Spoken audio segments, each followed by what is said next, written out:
Buenas tardes a todos, bienvenidos a la Ateneo Riojano una tarde más en esta intensa semana de actividades que hemos llamado denominar Ateneo 40-40 por esa vinculación a la cronología que nos une este curso académico.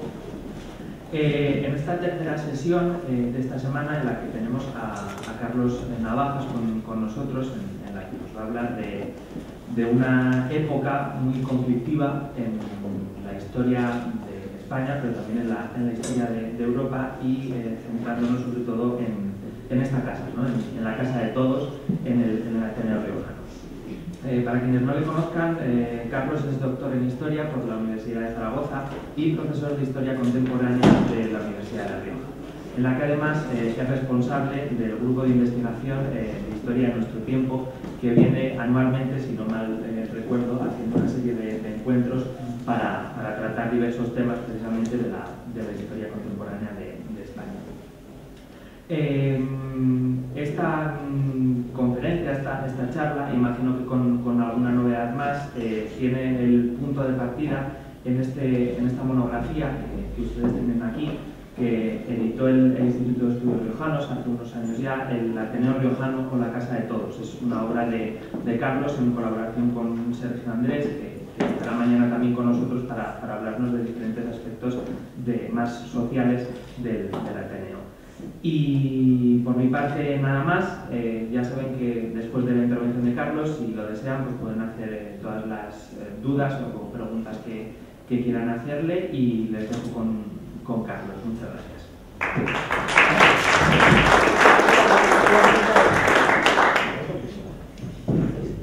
Bien, muchas gracias al vicepresidente del Ateneo por esta presentación, y también muchas gracias al Ateneo por la invitación a dar esta charla después de algunos años en los que no estaba en esta casa de todos, efectivamente, y en particular también querría dar las gracias al actual presidente, que fue quien propiamente me invitó a participar en este tipo de conferencias. Por supuesto, agradezco la presencia de todos ustedes en un día como hoy para sumergirnos en la historia europea, española y local de los años 20 y 30, que efectivamente fue una época procelosa, muy interesante para historiarla, pero no sé si tanto para vivirla, porque efectivamente fueron unos años muy difíciles para muchísimos seres humanos. Vamos a hablar de esta Casa de la Cultura, que es un término que ya empezó a utilizar el diario La Rioja en los primeros años después de la creación del Ateneo, en 1922, final de 1922, principios de 1923, precisiones que eso luego estableceremos. Pues la sección La Rioja apoyó decisivamente al Ateneo Riojano, y desde muy tempranas fechas, como digo, pues ya calificó la Ateneo como esa Casa de la Cultura. Eso por un lado. Luego, por otra parte, lo que decíamos antes, ¿no? El marco en el cual se mueve esta microhistoria de una institución pequeña, dentro de una ciudad tal vez pequeña, como era La Rioja, Logroño, en La Rioja, de aquellos años. Y ese doble marco es la crisis española de entreguerras, término que no se utiliza en muchas ocasiones para hablar de los años 20 y 30, pero yo creo que es el adecuado, ¿no? Porque España no participa, como bien saben, de ninguna de las dos guerras mundiales, pero sí que sufre las consecuencias de ambas guerras y de esa crisis de entreguerras, que es una crisis europea que se desarrolla, como bien saben, entre 1918 y 1939. Y en esa crisis europea sí que me gustaría apuntar algún matiz o algunos datos acerca de las características de la crisis europea de entreguerras. Porque por un lado es una crisis de modernización.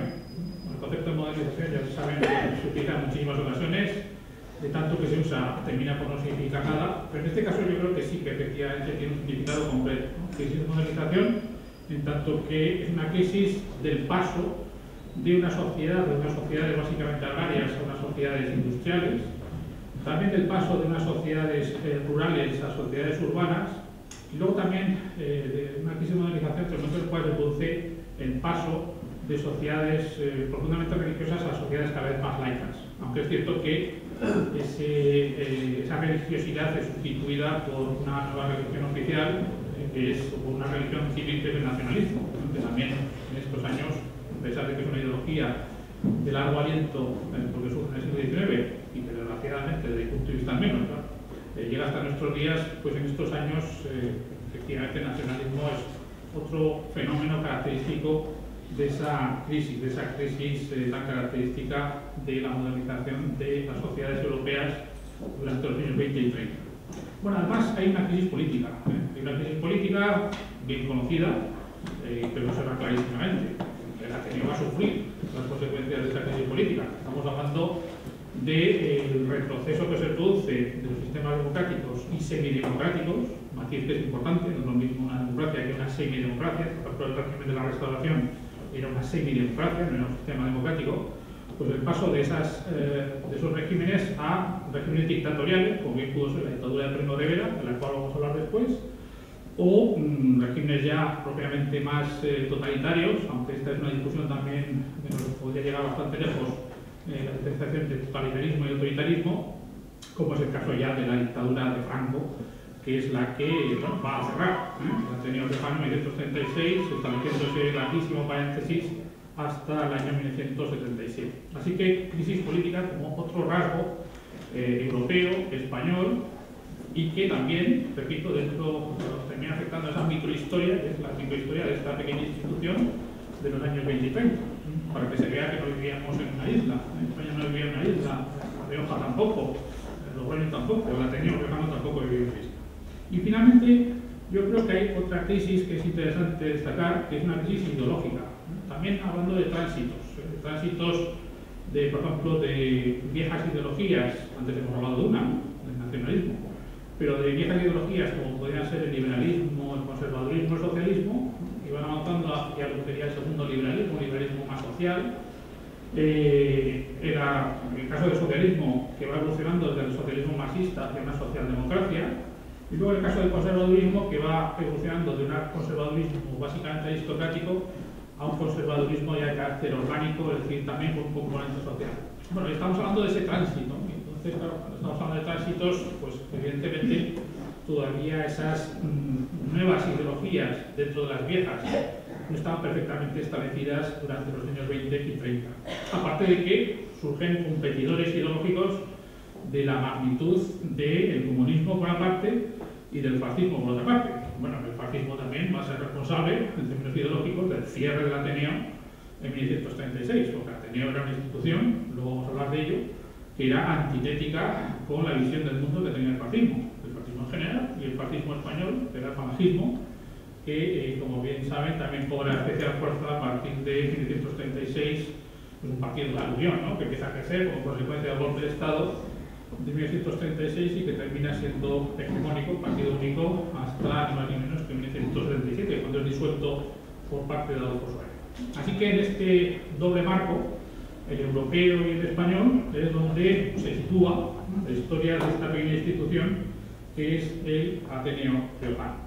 Bien, durante esta primera época, porque efectivamente es la primera época, desde 1922, 23 si se quiere, hasta 1936, yo creo que se observa una notable continuidad. Luego es verdad que vamos a hablar de fases, ¿no? Vamos a hablar de etapas, vamos a hablar de algunos presidentes, simplemente para situarnos, pero bueno, a pesar de esas fases y etapas hay una notable continuidad, como decía, desde los años principios de los 20 hasta 1936. Es más, por ejemplo, el reglamento de 1923 sigue estando vigente hasta 1936, cuando se produce el cierre obligado del Ateneo Riojano como consecuencia del golpe de Estado de 1936. Una pregunta que nos formulábamos en el libro y que también volverá a surgir aquí es hasta qué punto podemos hablar de dos épocas o de dos Ateneos, ¿no? De dos épocas, es decir, la época de los 20 y 30 y luego de la época posterior a 1937, que llegaría hasta nuestros días. Bueno, es una pregunta que vamos a dejar abierta de momento y que luego en la parte conclusiva de la charla terminaremos o intentaremos responder, porque a pesar de esos 41 años, ni más ni menos, que hay desde el 36 hasta el 77, pues vamos a observar líneas de continuidad que no existen con respecto a instituciones previas a aquel Ateneo Riojano de 1922-1936. Bueno, una cuestión mínimamente metodológica que creo que es importante subrayar es el problema de las fuentes. Bueno, los historiadores ya saben que bebemos en las fuentes que nos llega el pasado o el presente, otra discusión que nos llevaría a otra charla, ya intentaremos hablar de ello en otra ocasión, y ciertamente para reconstruir, por lo que hacen los historiadores, reconstruir el pasado histórico. Para reconstruir la historia del Ateneo Riojano, pues hemos tenido o tuvimos dificultades serias. Afortunadamente, bueno, pues el pasado nos legó las actas de los años 1923-1930, algo es algo. Gracias a esas actas conocemos mucho mejor qué es lo que sucedió durante los años 20 en la historia del Ateneo. Pero claro, a partir de 1930 es que solo teníamos fuentes básicamente basadas en la prensa, ¿no? Es decir, lo que nos informaba la prensa de lo que hacía el Ateneo. Dentro de esa prensa, antes hemos hablado del diario La Rioja, que ya lo decíamos en el libro, lo vuelvo a insistir ahora, que fue una especie de boletín oficioso de lo que se denominaba por parte de dicho diario la primera sociedad cultural. Es decir, ya desde tempranas fechas el Ateneo pasa a ser denominado de esta manera y pasa a tener esa importancia dentro del contexto cultural de la ciudad de Logroño y por extensión de La Rioja. El Ateneo se llama Ateneo Riojano, no se llama Ateneo Logroñés, por algo, lo cual también es muy indicativo, como veremos después, de lo que algunas veces he considerado como la existencia de una especie de mentalidad regional en aquella época, ¿no? No creo que hubiera una ideología regional o regionalista, ¿no? Pero sí una mentalidad desde el momento en el cual existía un pensamiento subjetivo. Bueno, esa mentalidad se observa a través de diferentes factores, pero el meramente nominal yo creo que es importante, ¿no? Que hubiera un diario La Rioja, por ejemplo, o que hubiera un Ateneo riojano, y tantas cosas e instituciones que se llamaban riojanas, pues es sintomático de algo. Es una de las cuestiones más siguientes de la historiografía reciente cuando se dice que la comunidad autónoma de La Rioja es una comunidad artificial, ¿no? Otras comunidades que por lo visto son históricas. Bueno, todo es histórico, da igual que tenga una duración de un día o de 1000 años, todo es histórico. Bueno, esto no es así, es decir, yo algunas veces he pensado que lo que era artificial es la creación de la provincia de Logroño, ¿no? Porque realmente aquí sí que existía esa mentalidad, pues ese pensamiento subjetivo de carácter regional. Un tema que también va a volver a surgir a lo largo de la charla, como veremos inmediatamente después. Bien, a lo largo de la exposición, tal como se ve también en la diapositiva, hemos citado esta obra que fue, por así decirlo, el preámbulo de lo que vamos a decir ahora, y en la que, buena medida, nos vamos a basar. Ateneo Riojano, la casa de todos, que además tuvo una prologuista de reconocido prestigio, como se suele decir en el lenguaje al uso. Bueno, vamos a hablar propiamente ya de las diferentes etapas, de las diferentes fases de la historia del Ateneo Riojano durante los 20 y los 30. Bueno, aquí tenemos a José María Mato, que director del laboratorio municipal, está considerado como uno de los auténticos factotum, el propio Paulino Masín lo decía, del cual se habló ayer. José María Mato fue uno de los factotum de la creación de este Ateneo a finales de los años 20, principios de los años, a finales del año 1922, perdón, principios de 1923. Bueno, la fundación es un poco incómoda para los historiadores, me imagino que para los coetáneos también. Fue el 31 de diciembre de 1922. Claro, cuando las cosas se fundan o surgen o acontecen el último día de un año, pues a veces se tienen dudas respecto a cuándo fue creada la institución. Bueno, ya se sabe que tradicionalmente se ha considerado que la creación del Ateneo es de 1923, pero bueno, las fuentes nos dicen que el 31 de diciembre de 1922 pues, tiene lugar la fundación, lo cual tampoco tiene demasiada importancia. Ya existía ciertamente un movimiento previo, es decir, existía una inquietud previa respecto a la necesidad de crear una sociedad cultural en Logroño durante esta época, repito, tan interesante para historiar, no sé si tanto para vivir. Bueno, como decía, entre los promotores hay algunas figuras señeras de la historia del Ateneo Riojano de los años de entreguerras, José María Mato, que acabo de citar, Jesús Ruiz del Río, un importante político republicano, lo cual también es muy interesante, ¿no?, de la evolución de las élites liberales hacia su republicanización, asunto también sobre el cual vamos a volver, y creo que es bastante interesante, de las consecuencias de lo que es la dictadura de Primo Rivera sobre el liberalismo en España y en La Rioja. Y aquí se ve también clarísimamente, ¿no?, en estos nombres propios, porque muchos de ellos van a terminar llamando republicano. Paulino Masín, como ayer se posó su figura, no voy a decir mucho más, y Francisco Sanz, que también procedería, como tantos, de la Escuela de Magisterio, que es uno de los núcleos, luego vamos a remarcarlo, uno de los núcleos de los que se nutre el Ateneo Riojano durante los años 20 y 30. Bueno, evidentemente entonces no había universidad, ni colegio universitario, ni nada por el estilo, es decir, las fuentes, por así decirlo, de la inteligencia, pues eran limitadas, y una de ellas era, evidentemente, la Escuela de Magisterio. Bien, otro aspecto que me gustaría destacar es los antecedentes. Antes he hablado un poquito de ello. Aquí algunos nombres propios más, por ejemplo, el de Arias de Castro, un periodista, bastante curioso, que era o fue uno de los promotores de la campaña responsabilista. También vamos a hablar de ese asunto un poco después, porque es uno de los momentos en los cuales podemos observar una cierta politización en el Ateneo Riojano de los años 20. Hay momentos muy puntuales de politización, pero uno de ellos es el de la campaña responsabilista. Bueno, por campaña responsabilista estamos hablando de la exigencia de responsabilidades políticas para, lógicamente, los responsables, el juego de palabras del desastre de Anual de 1921. A la diferencia de lo que ocurrió en 1898 con el desastre de Cuba, un desastre por excelencia de las décadas previas, durante el cual, durante los años posteriores, no se exigieron responsabilidades, la sociedad española de los principios de los años 20 era una sociedad, por decirlo, más sensibilizada y sí que exigió responsabilidades. Y dentro de esa exigencia de responsabilidades por el desastre de Anual, jugaron un papel determinante los Ateneos, en particular el Ateneo por excelencia, que es el Ateneo de Madrid, que era un poco el que arrastraba al resto de Ateneos dentro de esa campaña responsabilista, que tiene una relación causa-efecto directísima con el golpe de Estado de Primo de Rivera de 1923. El desastre de Anual, más luego campaña de responsabilidades, da lugar, entre otros factores, no vamos a ser simplistas, ¿no? Da lugar al golpe de Estado de Primo de Rivera, y aquí luego vamos a ver que el Ateneo tuvo algún papel. Bueno, repito que esto procedía a esta primera reflexión de este personaje, de Arias de Castro. Otro nombre propio, Zóximo Notario, que fue el director de la revista Rioja Industrial, una revista muy bien hecha para aquellos años, muy interesante, que también informó. Estas fotografías, por ejemplo, proceden de Rioja Industrial, y que también fue pues, uno de esos artífices previos a la creación del Ateneo Riojano en los años 1922-1923. Como instituciones antecesoras del Ateneo Riojano se solicita por parte de los coetáneos básicamente dos.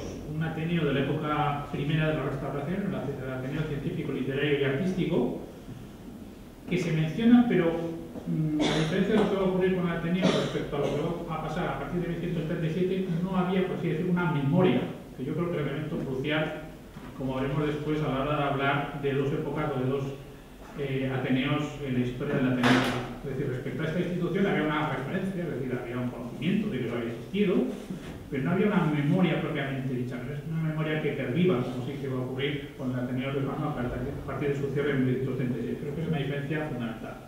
Y también otra institución, por así decirlo, antecesora del Ateneo Riojano fue el Centro Artístico, que este es anterior, por lo que he leído, por lo que vimos en su momento, anterior a la Primera Guerra Mundial, estallido de la Primera Guerra Mundial. Pero bueno, son instituciones de las que tenemos muy poco y que en su caso pues tal vez habría que investigarlas. Bueno, ¿por qué fracasaron estas instituciones? Yo creo que esto es un tema interesante porque es un problema universal. Seguramente mañana, pues, cuando se hable del Ateneo posterior a 1937, pues, algunos de estos fenómenos surgirán. Bueno, aquí dos fenómenos de carácter general con respecto a lo que sería, por así decirlo, el carácter riojano o el carácter logroñés, que no sé si es que existe, pero bueno, los coetáneos lo decían: la apatía y el indiferentismo. Bueno, por lo del indiferentismo seguramente que a más de uno estaríamos de acuerdo. Hay una expresión muy conocida, que no la voy a decir aquí, porque se está grabando esta charla, que es una buena manifestación del indiferentismo propio de esta tierra. Esto terminó afectando, repito, a estas dos instituciones previas al Ateneo Riojano en 1920, apatía e indiferentismo. Y luego ya un problema más propio de lo que sería el Ateneo de los 20 o de los 30, también de las instituciones previas, que repito que es un problema más bien universal. El personalismo, eso se ve siempre, este fenómeno creo que es difícil luchar contra él porque va asociado al ser humano, y la politiquería.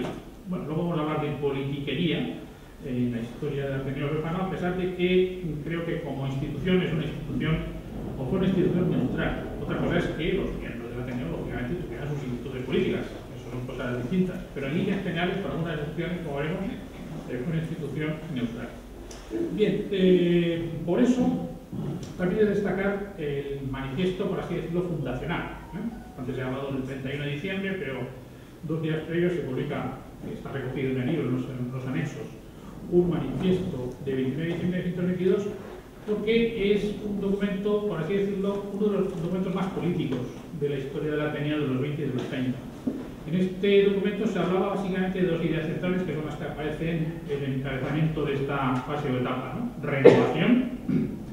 Renovación que nos sugiere evidentemente la idea del regeneracionismo, tan característica también de las primeras décadas, de finales del 19, primeras décadas del siglo XX, renovación, regeneracionismo, es decir, una manifestación claramente política en dicho manifiesto, junto también con algunas referencias a lo que sería el problema social, que es algo también muy presente en la historia del Ateneo, incluso en la propia composición de las juntas directivas, es decir, hubo representantes, por ejemplo, bueno, no sé si representantes como tales, pero sí miembros del Partido Socialista en las juntas directivas, producto de esa inquietud social, lo que sería ese reflejo del problema social. Eso aparece también en el manifiesto, que sería, por así decirlo, lo más político de lo que es el manifiesto. Y luego, por supuesto, la segunda pata, ¿no? La cultura, la reivindicación de la cultura, que es, evidentemente, una de las preocupaciones más serias y más lógicas de los miembros del Ateneo, de los fundadores del Ateneo Riojano durante aquellos años.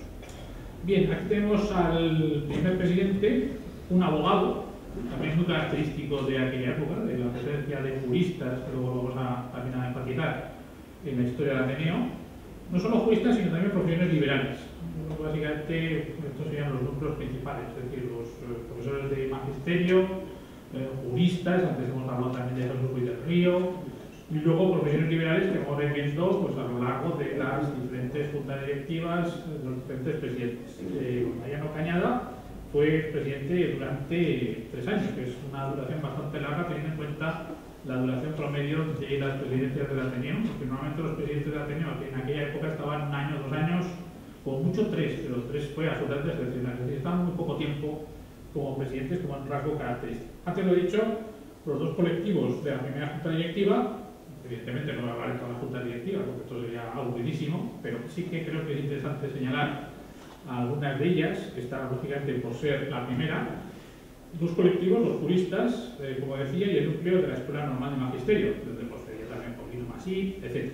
Y luego las mujeres, las mujeres, es decir, ya la mujer empieza a estar presente clarísimamente y de una manera notoria, no de una perspectiva anecdótica, en las juntas directivas de los años 20 y 30. Lo cual, como veremos también después, provocará la reacción negativa de determinados sectores de la población. Aquí las fuentes no nos permiten ir mucho más allá, pero bueno, se puede sobreentender que aquellos sectores más conservadores de la sociedad riojana y por concreto de la sociedad boloñesa estaban en contra, ¿no?, de la presencia de la mujer en el Ateneo riojano y, como digo, en las juntas directivas. Lo que no sabemos, porque las fuentes nos imposibilitan hacerlo, es saber, por ejemplo, cuántas mujeres estaban adheridas como socias, cuántas mujeres había como socias, eso no lo sabemos, pero en la junta directiva sí que tenemos constancia de su composición y la presencia de la mujer es un fenómeno muy característico y muy interesante de lo que sería pues, esta sociedad cultural y esta nueva sociedad que dentro del proceso de transición entre una cosa y la otra se estaba pergeñando en aquellos años. Bien, antes he hablado del reglamento 1123, tampoco voy a detenernos en ello porque sería muy tedioso, pero sí que subrayar lo que ya he dicho antes, ¿no? Es decir, es un reglamento que está vigente desde 1123 hasta 1136, hasta el cierre forzoso.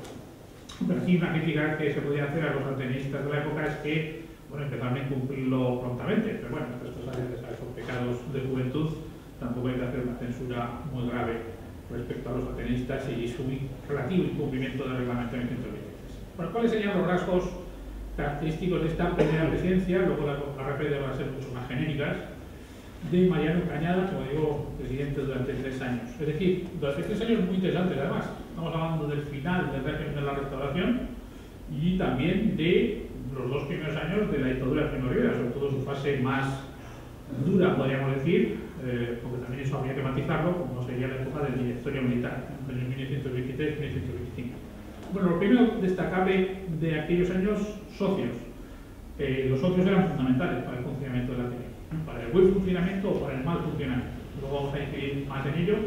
En los primeros años se produce un incremento espectacular del número de socios en el Ateneo, ¿no? También en el libro hay algunas referencias, si alguno está interesado puede consultar.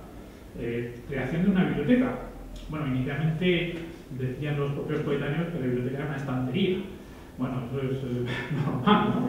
Porque tampoco tenían sede, como dice aquí. Es decir, la sede era el piso primero, pero el otro día se comentaba en el artículo publicado en La Rioja este domingo, era el piso primero del Café de los Dos Leones, cedido inicialmente gratuitamente por el propietario, luego ya por visto quería cobrar unos dineritos y claro, los atenistas pues resistieron panza arriba, ¿no? para tratar de evitar ese pago. Entonces, bueno, lógicamente, primeros avances,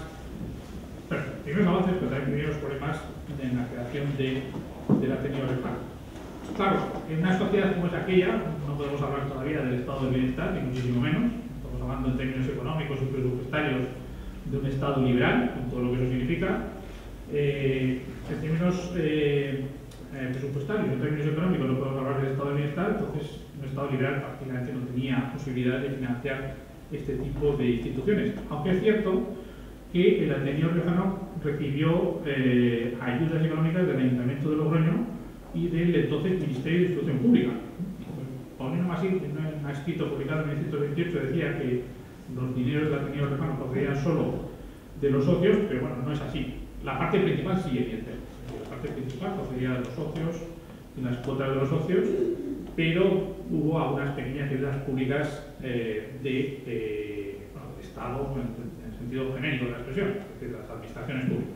Y luego aquellos que pues otorgaron sus donaciones. Por ejemplo, Amos Salvador y Carreras, un personaje muy interesante también, que apoyó al Ateneo y que es otro de esos liberales que experimenta un proceso de republicanización como consecuencia de las consecuencias de la dictadura de Primo de Rivera. Y luego los que podríamos llamar en términos figurados como indianos, es decir, inmigrantes españoles en América Latina que también otorgaron o concedieron diferentes donaciones al Ateneo.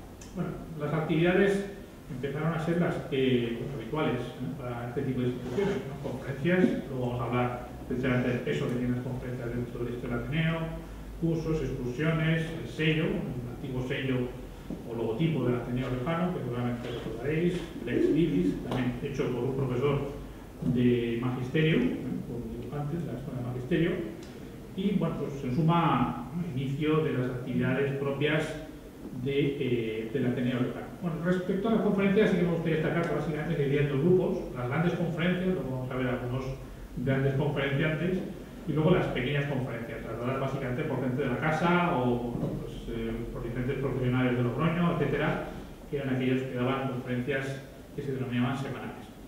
Antes he hablado del problema de las responsabilidades. Es un fenómeno, repito, novedoso desde la perspectiva de lo que es la historia contemporánea de España posterior al desastre de Anual.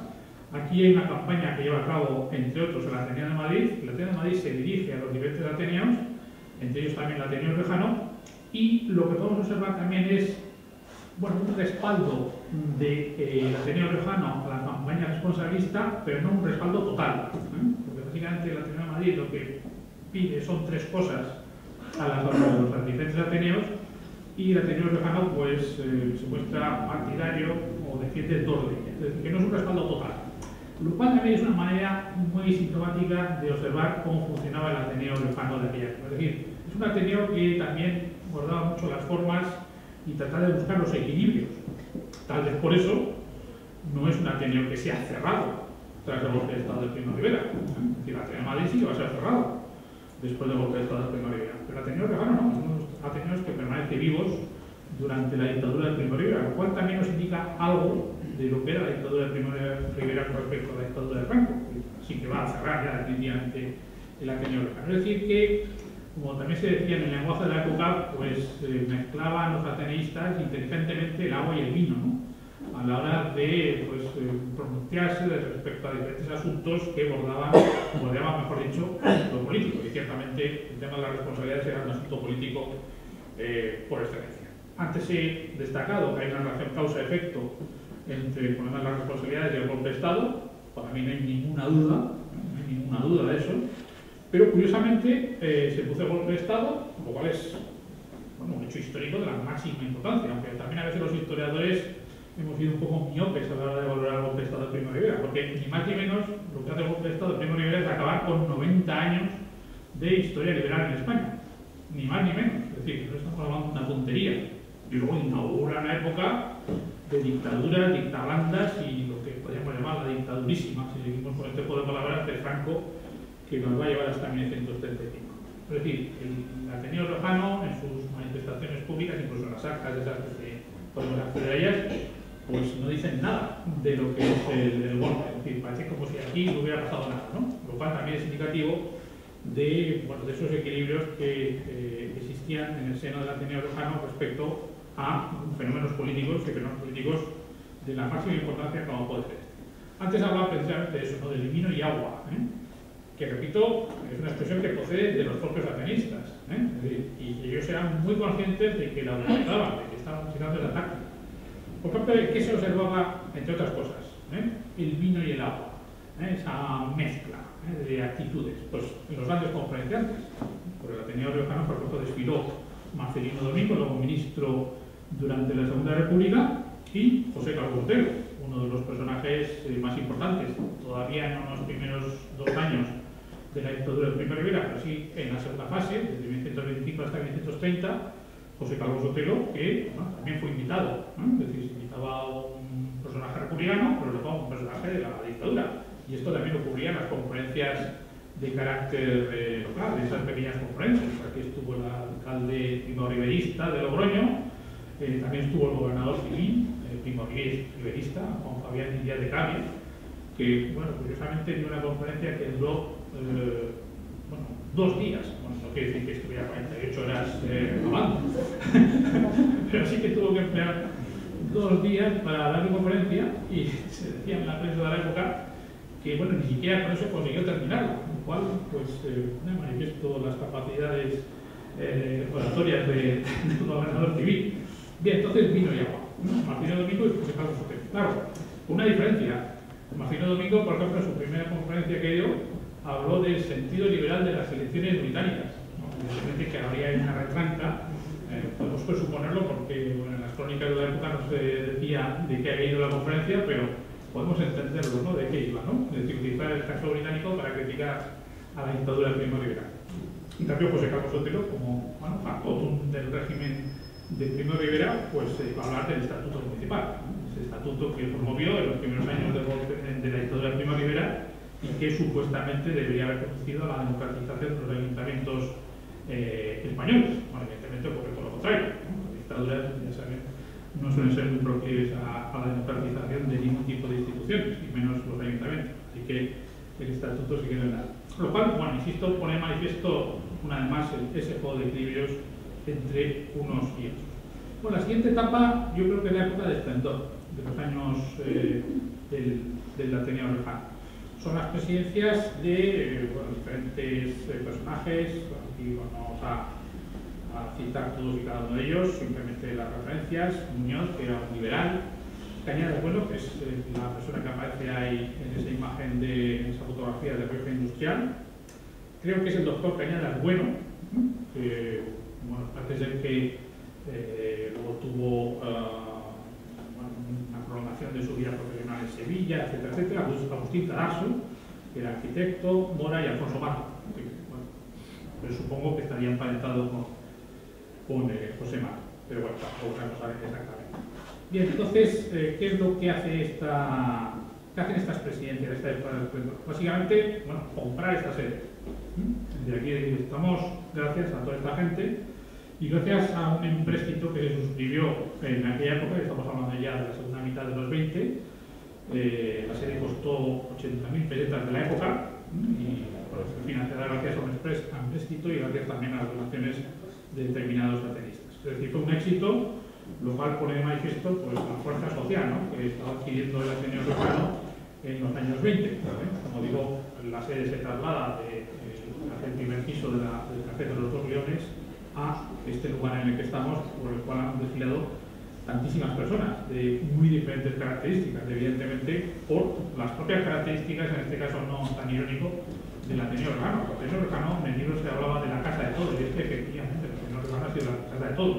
Otra cosa es que en algunos momentos, por razones coyunturales, hubiera que matizar las características de esa casa de todos. Eso es otro problema que evidentemente tenía que ver con lo que es la propia historia del Ateneo Riojano. Luego nuevas actividades, algunas de ellas, por ejemplo, la primera exposición de fotografías, con un acceso para Víctor Loza, un fotógrafo que seguramente conocerán todos ustedes, muy destacado, edición de algunos folletos, no solo se editaron dos, en todos los años 1922 y 1936, pero bueno, en cualquier caso, de sendas conferencias, exposiciones de personajes también de la talla como Daniel González y un jovencísimo, me imagino que sería, pero muy joven, Alejandro Rubio Dalmati, del cual precisamente he traído aquí sus memorias. La razón de lo irracional. No sé si las conocen, pero se las recomiendo. Luego precisamente vamos a hacer una pequeña referencia a lo que dice Alejandro Rubio Dalmati en sus memorias, quien sufrió en su propia carne las consecuencias del golpe de Estado de 1936.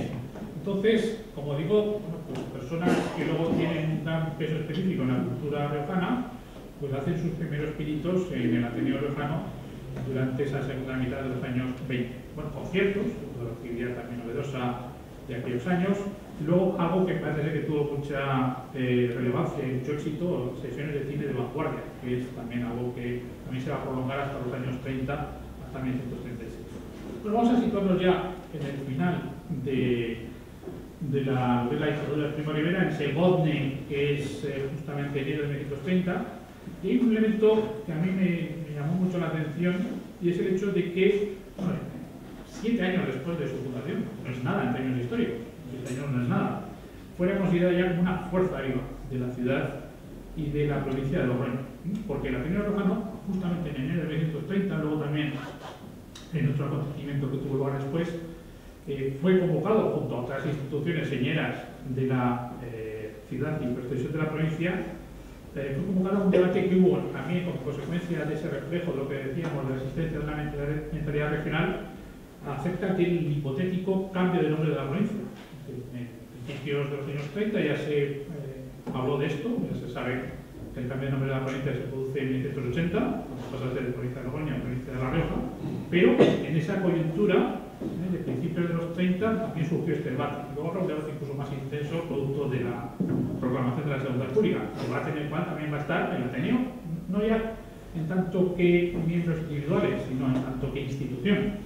Institución que es, repito, considerada ya una fuerza viva. Bien, justamente en enero de 1930 se produce la dimisión de Primo de Rivera y tampoco se puede observar a través de lo que son las actividades o fuentes relacionadas con la Ateneo Riojano, es decir, otro acontecimiento importante que parece que no tiene reflejo en la propia actividad atenista. Bien, esplendor, ya la segunda fase, la segunda etapa dentro de lo que sería este periodo. Aquí tenemos también a un vicepresidente del Ateneo, Martínez Moreno, que también tuvo destacado peso específico durante la Segunda República.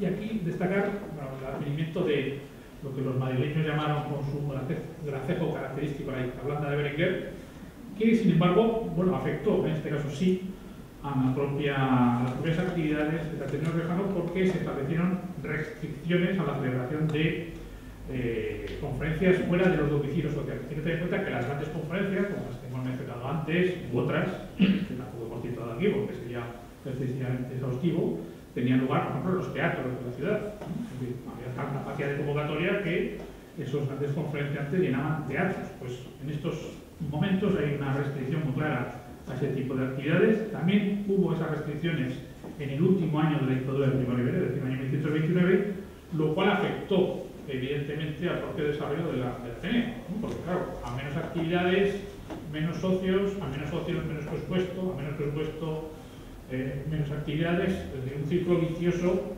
que en estas épocas, en estos años, empieza a atisbarse, aunque luego va a tener su reflejo mayor en los años 1931 1934, que son a vez los años de mayor caída de las actividades del Ateneo. Tampoco sabemos de una manera exhaustiva por qué, hay algunas explicaciones que trataremos de dar, pero que efectivamente se produce una caída muy clara durante los años iniciales de la Segunda República, lo cual es bastante paradójico, ¿no? Es decir, una institución liberal, en ese buen sentido de la expresión, luego vamos a hablar de ello, como es el Ateneo, pues desentó fatal la democracia, como la democracia republicana. Tuvo una época de esplendor con la dictadura de Primo de Rivera y la democracia desentó fatal. Lo cual también tiene su explicación, porque al fin y al cabo, durante la dictadura de Primo de Rivera, los ateneos eran utilizados como una especie de parlamento sustitutivo de un parlamento cerrado. Hay que tener en cuenta que la Constitución de 1836 estaba suspendida por los régimen de Primo de Rivera y el parlamento cerrado. Entre otras cosas porque en el Parlamento era donde se iba a exigir las responsabilidades políticas que hipotéticamente hubieran alcanzado incluso la figura de Alfonso XIII, un personaje del cual no voy a decir mucho más, pero que no se merece pues una gran luja precisamente a su reina. Y entonces, repito, estamos hablando de los primeros problemas, podemos decir, en el funcionamiento del Ateneo Riojano durante este tránsito de lo que los republicanos llamaban la dictadura. Para los republicanos la dictadura era todo. La dictadura de Primo de Rivera dejaban de vender el gobierno de la Mía Aznar, que no tenía nada que ver con José María Aznar, siempre lo digo en clase, no parece que alguno piense que hay parentescos, y que efectivamente se atisba en aquella época. Bien, un fenómeno también característico de una puntual politización del Ateneo, no del Ateneo, sino de los integrantes de una de las juntas directivas. Esto tiene lugar a principios de, ya en enero de 1931, una época en la cual hay una enorme efervescencia en favor de la República. Se ha producido, como decía antes, esa republicanización de diferentes élites que en los años 23 y previos podríamos considerar como liberales, pero que como consecuencia del apoyo de Alfonso XIII, un apoyo un poco dual.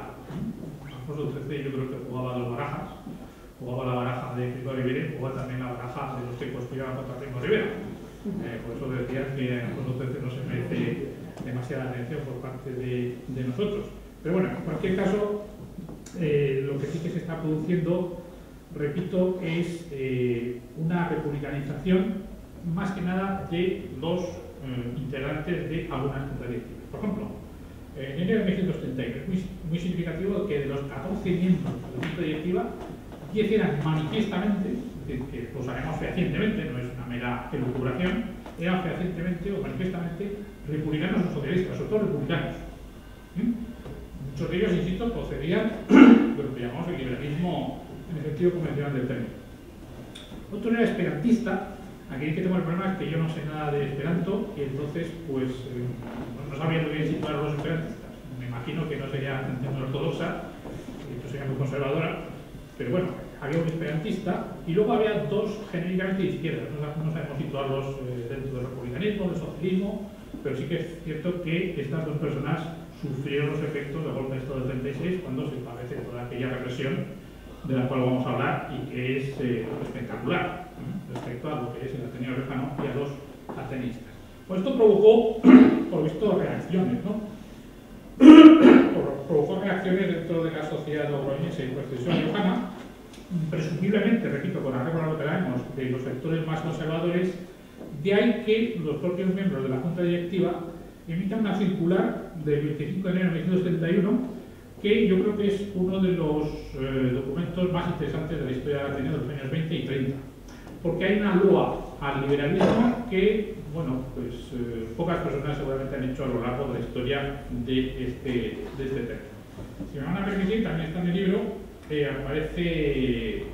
aparece dicha loa, que yo creo que es muy significativa de cómo entendían el liberalismo aquellos atenistas. Voy a leer lo que dicen, es un poco largo, pero creo que es significativo. Decían los atenistas: el Ateneo nació liberal, entendedlo bien, liberal en las nobles y amplias y elevadas acepciones del vocablo, no en la restringida y concreta de una determinada clientela política a la que sirve de etiqueta tal palabra. Unas primeras palabras muy claras. Liberal como contrapuesto a servil, como idea de elegancia del espíritu, de dominio o señorío sobre las pasiones, de generosidad intelectual, de abierta comprensión para las amplias perspectivas del progreso, de ilimitada tolerancia y arraigado respeto a todos los credos y todas las opiniones. Liberal como expresión de progresivo, de culto, de educado, como admirador de la justicia y propugnador del derecho. Liberal, en fin, como constante defensor de ese conjunto de verdades esenciales que en el orden profano elevaron a dignidad la conciencia personal del hombre y el concepto de ciudadanía, bajo la fe del artículo que proclamara que en la sociedad solo es verdadero lo que es humano. Bueno, repito que son unas palabras muy bellas y muy bien elaboradas en cuanto a lo que sería la definición de liberal como adjetivo. Cuando hablamos de liberalismo hay que diferenciar liberal como adjetivo y liberalismo como sustantivo. Bueno, ellos estaban hablando de ese liberalismo en el sentido más noble y más amplio de la expresión. Eso es lo que era el Ateneo. Y por eso, ante lo que ocurre en aquellos momentos, pues ellos tienen que... Creo que ha sido un ataque de publicidad, sí. Entonces, bueno, ante esa reacción que se produce, ¿no?, frente a una junta directiva tan republicana, se ve en la tesitura de tener que destacar lo que había sido el Ateneo Riojano desde su fundación, lo que era y lo que querían que siguiera siendo como institución. Otra cosa, repito, es los nombres propios, las personas concretas, sus ideas, que eso es algo lógicamente inevitable en cualquier ser humano. Entonces, repito, un texto bello que, repito, también está en el texto del libro.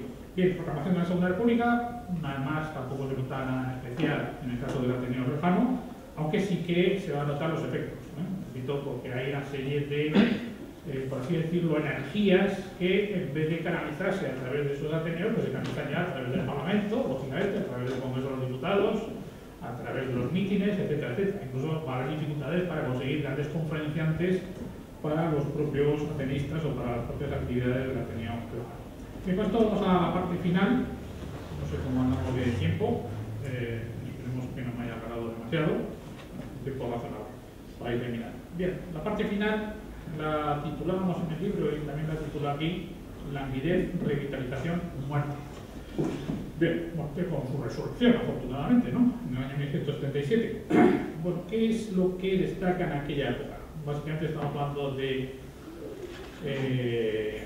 los años 32-36. Bueno, presidencias, hay diferentes presidencias, una bastante anodina, la de Cospedal, no sé si era el doctor Cospedal, que también aparecía en un artículo reciente en la prensa. Bueno, Gonzalo Cadalso, y Melguizo, que es un periodista y que es el artífice básicamente, no solo él, evidentemente, pero es uno de los artífices de la revitalización del Ateneo hasta el golpe de Estado de 1936. Bueno, ¿cuáles son las causas de esta crisis? Que repito, aquí podemos situar entre 1931 y 1934, algunos antecedentes, bueno, suma los años básicamente de la Segunda República, los inicios de la Segunda República. Bueno, una de ellas es la económica, consecuencia a su vez de la brutal caída de socios.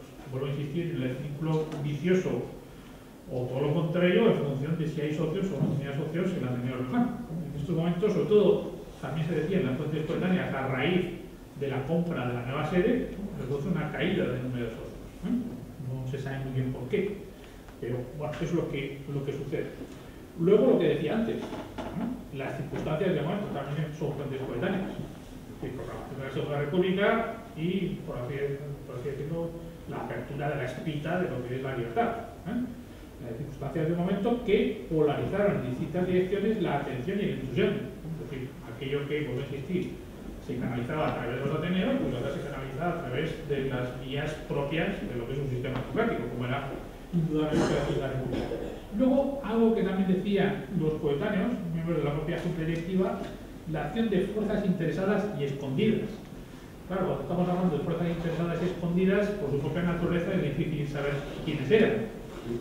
Presumiblemente, si tenemos en cuenta lo que va a suceder en 1936, bueno, los sectores más conservadores de la sociedad, aquellos que también se habían visto desplazados del poder en 1931. Hay que tener en cuenta que en el caso de La Rioja es un fenómeno muy característico de sustitución de élites. Desde 1923 hasta 1923 había una élite que era la élite liberal, vinculada a Sagasta y a todos sus sucesores. A partir del 23 y hasta el 30-31 se produce una sustitución de esas élites liberales que, repito, se republicanizan por élites procedentes del catolicismo social, que además tenían su, por así decirlo, su vocero en la prensa, que era el diario La Rioja, no La Rioja, sino el diario La Rioja, que era el diario católico, por excelencia. Y luego, vuelta a su vez a una sustitución de élites, ya en este caso republicanas, a partir de 1930. Así que en suma, estas fuerzas interesadas y escondidas pues empezaron a laborar, como se decía también, un verbo muy de la época, ¿no? Laborar en contra del Ateneo Riojano por las propias características reales o supuestas que tenía el Ateneo Riojano y luego también por algunas de esas medidas que decíamos antes. Por ejemplo, el peso específico que tenía la mujer en el seno de la junta directiva del Ateneo Riojano. Eso era muy mal visto por parte de determinados sectores que, repito, no se especifican en aquello. Bien, la revitalización tiene lugar básicamente en los momentos finales, con Cayetano Melguizo como presidente. Repito que es muy difícil reconstruir la historia del Ateneo a partir de 1930-1931, porque solo tenemos lo que, bueno, no solo, pero básicamente tenemos lo que decía la prensa, y la prensa, pues en ocasiones tampoco informaba de una manera curtida, ¿no?, de lo que era la actividad del Ateneo, a pesar del respaldo del diario La Rioja, porque el diario La Rioja, no lo he dicho, pues prácticamente desde los inicios, que era una sección dentro del diario que era Ateneo Repar, es bastante fácil para seguir las actividades del Ateneo Repar. Entonces, en suma, revitalización, momentos finales. Y luego ya, ciertamente, lo que es el golpe de Estado, con las consecuencias de todo tipo para los ateneístas, la democracia republicana y para tantísimas personas. Bueno, aquí en su momento calculábamos que como mínimo, de mínimo, un 21% de los directivos del Ateneo entre 1923 y 1936 fueron represaliados. A mí entonces, cuando publicamos el libro, hicimos la investigación, y ahora me sigue pareciendo un porcentaje elevadísimo, ¿no? Un 21% de los miembros de las juntas directivas que fueron represaliados a través de diferentes fórmulas, ¿no? Por el asesinato, puede ser lo que sucede con algunos de ellos, la suspensión de empleo y sueldo, que sobre todo afectó a los profesores de magisterio. Recuérdese que la represión franquista es especialmente intensa contra los maestros, que había sido uno de los signos de identidad de las autoridades públicas, seguramente uno de los mayores logros en términos objetivos. Aquí tampoco es cuestión de hacer una loa de la Junta República, la República tiene elementos para criticar y elementos para alabar, pero este seguramente es uno de los logros mayores de la Junta República, ¿no? Es decir, el énfasis que se pone en la educación pública y en particular la contratación de maestros, que son uno de los núcleos más claros que sufren las represiones, son los maestros, y eso se ve en una ciudad como Logroño, que se ve una institución como la Ateneo Riojano, por el peso específico que tenían los maestros, ya lo decíamos, desde su fundación, desde 1922-1923. La prisión, ¿no? La prisión, fuera por razones políticas o por envidias, que es el caso de Alejandro Rubio Dalmati. Y Alejandro Rubio Dalmati no es que fuera represaliado por razones políticas, sino por envidias. Esto recuerdo que le entrevistamos en su momento y así nos lo dijo. Había sido por los celos, la envidia de un rival profesional, de un artista, que bueno, pues consideraba que esta persona estaba destacando demasiado, además siendo tan joven. Bien, entonces, prisión, incautación de bienes. Incautación de bienes a las personas. No estamos hablando ya de incautación de centros o de instalaciones, etc. Estamos hablando de incautación de bienes. O incluso una mezcla de las dos cosas. Esto refiriendo al asesinato y la incautación de bienes. Incluso a veces por este orden. Primero se lo asesinaba y luego se incautaban los bienes. Lo cual es muy edificante, evidentemente. La separación definitiva del servicio también afectó a los maestros, funcionarios del ayuntamiento, etc. Y luego, por supuesto, el exilio. Y es lo de Paulino Masí, y otros tantos, Jesús Ruiz del Río, el famoso alcalde de Logroño, Amancio Cabezón, que también estuvo vinculado al Ateneo Riojano, que se tuvo que fugar vestido de cura. Bueno, en suma, diferentes fórmulas, diferentes procedimientos para llevar a cabo esa represión de, como mínimo, un 21% de los directivos del Ateneo Riojano. Evidentemente no sabemos cómo afectó la represión a los socios, porque no tenemos ningún tipo de cuentos al respecto, etc. Bueno, luego la incautación de la sede, que pasa a formar parte de Juan Ángel, es decir, del Partido Fascista Español, y un elemento simbólico que a mí me parece muy significativo de lo que es el fascismo y en particular el fanatismo, la quema de libros. La quema de libros. Sí, me quedaba asombrado de eso allí. Sí, bueno, esa es otra quema de libros. O sea, no es de aquí porque no tengo fotografías de la quema de libros, que yo sepa, de la quema de libros que acontece en el Ateneo. Esto lo cita, por ejemplo, Dalmati también. En sus memorias hay una referencia brevísima, ¿no?, a la quema de libros del Ateneo delante del Ayuntamiento. Pero desde que el Ayuntamiento lo que hace es la sede actual del Instituto de Estudios Rurales. Ahí se quemaron libros. Como decía, no tenemos fotografías, que yo sepa, de aquella quema de libros, pero sí que siempre he recordado esta famosa quema de libros del 10 de mayo de 1933 en Alemania, que es muy famosa, la quema de 25.000 libros en la plaza de la Ópera en Berlín, parte de los nazis, que era también un símbolo, y esto lo dijo Goebbels, y hay también la asociación que podemos establecer con el Ateneo Riojano, un símbolo de la censura de la crítica del fascismo a los intelectuales. Los intelectuales, verdad, que cobran cada vez un mayor peso específico durante el periodo de guerras, en especial también le dicen Sotraverso a partir de 1933. Bueno, pues la quema de libros era, por así decirlo, en términos figurados, no solo una quema de libros, sino una quema de intelectuales, evidentemente contrarios al Tercer Reich, en este caso contrarios a lo que significaba el golpe de Estado de julio de 1936, el movimiento nacional. Bien, sí que me gustaría también destacar, aunque es una pequeña digresión dentro de lo que es la charla, el hecho de que en Berlín, que es una ciudad con una poderosa memoria, es algo que me gustaría, bueno, evidentemente Berlín no es Logroño, ni Logroño es Berlín, pero bueno, en términos comparados, pues me gustaría que esta ciudad tuviera una memoria también tan poderosa. Hay un monumento justamente en la Bebelplatz, que ahora se llama así, en la plaza de la Ópera, un monumento dedicado precisamente a aquella quema de libros, que está hecho, como se dice, por Misha Ullmann, y que son una serie de estanterías que se ve que están vacías, están sin libros. Un símbolo que me parece muy poderoso. Es un monumento que casi no se ve cuando uno pasea por esta plaza, así como hay otros monumentos mucho más visibles, lógicamente, pero me parece muy simbólico. Y bueno, de cara pues, al centenario del Ateneo Riojano, pues aquí se puede lanzar una idea, ¿no?, que se hiciera algo parecido, ¿no?, para recordar a aquellos. Y luego también hay un lema inscrito al lado del monumento de un poeta alemán de principios del siglo XIX, que también me parece que es absolutamente justo y necesario leerlo aquí.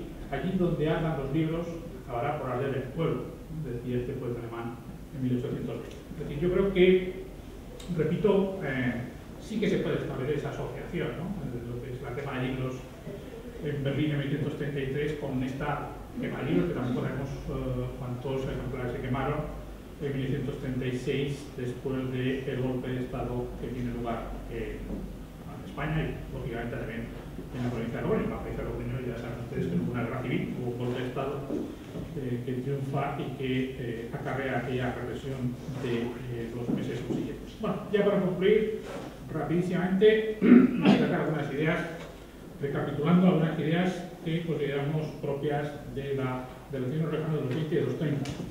Una institución liberal y apartidista, a pesar de algunos matices que hemos ido introduciendo a lo largo de la charla. Yo creo que está bastante claro. Compatible con la dictadura del Primo Rivera, pero no con la dictadurísima, perdón por el neologismo, de Franco. Ciertamente. Es decir, el Ateneo sigue existiendo durante la dictadura, era incompatible con la dictadura de Franco. Incluso como una mera institución liberal. Liberal en el sentido afectivo de la expresión. Bueno, ya sabemos que el franquismo, como el franquismo que es, pues es una reacción contra el liberalismo. Bueno, tal vez no tanto contra el liberalismo económico, lo cual se podría también matizar. Pero bueno, en suma, el franquismo como fascismo, al menos como inicial fascismo, hay que recordar que en la ONU en 1946 califica, la Organización de Naciones Unidas en 1946 califica a la acción de Franco como régimen fascista, y lo dice la ONU, no lo dijeran los rojos peligrosos del momento. Entonces, ciertamente, el franquismo es incompatible con el liberalismo, es incompatible con una institución liberal en el sentido más noble, en el sentido que decían los propios miembros de la Junta del Ateneo en el año 1920. Luego, una sociedad cultural plural, ciertamente. Aquí han pasado todo tipo de personas en aquellos años también, todo tipo de ideologías, incluso estoy recordando a un conferenciante que luego llegó a formar parte de la Checa Blanca de 1936, que decidió a quienes mataban y a quienes dejaban. Fue también miembro de una junta directiva del Ateneo, fue conferenciante en el Ateneo y luego miembro de la Checa Blanca, ¿no? Para que vea hasta dónde llegaba la idea de casa de... Ciertamente hay un cierto pluralismo táctico en su fundación y en la arquitectura del Primo Rivera, por las razones que ya hemos apuntado. El tema de los socios, básicamente también hemos visto los rasgos específicos, es decir, un crecimiento muy importante en los primeros años, luego retroceso y luego un repunte, aunque también aquí reconstruir la cifra de socios fue casi imposible, porque en muchas ocasiones teníamos que hacer varias estimaciones a través de fuentes indirectas, porque al no quedar fuentes de la época, pues era muy difícil. El presupuesto y la asociación socio-presupuesto, más con actividades que ya hemos dicho, y luego dentro de estas el peso específico que tienen las conferencias. Aquí estamos haciendo honor a lo que se llama la señal de identidad del Ateneo, una conferencia como esta que representaba, repito, el 72% de las actividades durante aquellos. Y para terminar, la pregunta que nos formulamos al principio, ¿dos épocas o dos Ateneos? Así ya la he respondido al inicio de la charla. Estamos hablando, creo yo, de dos épocas. La época 1922-1936 y luego la época posterior a 1937, que afortunadamente sigue abierta, lo cual pues, es algo que deberíamos valorar en su justa medida, como creo yo que deberíamos valorar en su justa medida que vivamos en un sistema democrático. Otra cosa es que su calidad pues, sea deficiente, pero nunca hemos tenido un periodo democrático como este de tanta duración a lo largo de la historia contemporánea de España. Así que reflexionemos sobre ello. Nada más y muchas gracias por la atención y bueno, si quieren hacer alguna pregunta o un comentario o manifestar su disconformidad con lo dicho, pues como somos liberales, cada cual puede decir lo que quiera. Muchas gracias.